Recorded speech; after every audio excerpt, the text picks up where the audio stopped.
Toilet flange repair. I just put this on, but if you can imagine just the brass toilet flange, and this is a lead soldered connection. Normally, I would put one of these gasket. There's 4-inch and there's 3-inch. You have to know what. So that should fit in there, but there's obviously this huge lead bulge right there, and so I'm just gonna have to use one of these. But the bit size is a 5/32, and so it's for 3/16. It's 5/32. It'll always say it. This pack actually came with a bit.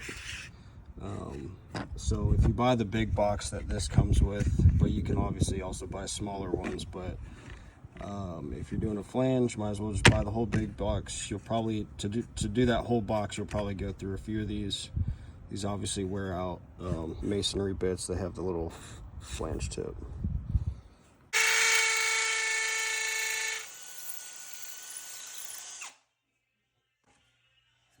The other thing to note when you're putting these screws in is you don't like fully send it with the impact. You just want it to get seat, because if you keep sending it, it'll basically waller itself out and it won't be holding anything.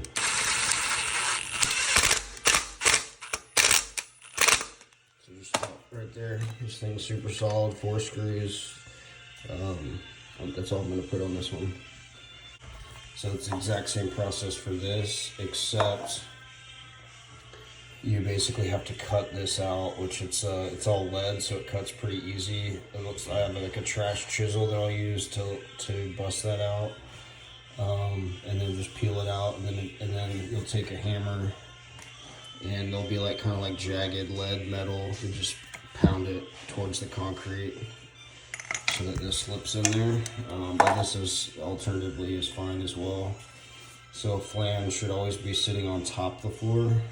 This went from vinyl to tile that we just put in. So if this would have went in there, I would have made this rim sit on top of the tile. But this is super common. I'd probably say 1 in 4, if not half the time you pull a toilet on a slab foundation, you're going to need to replace the flange.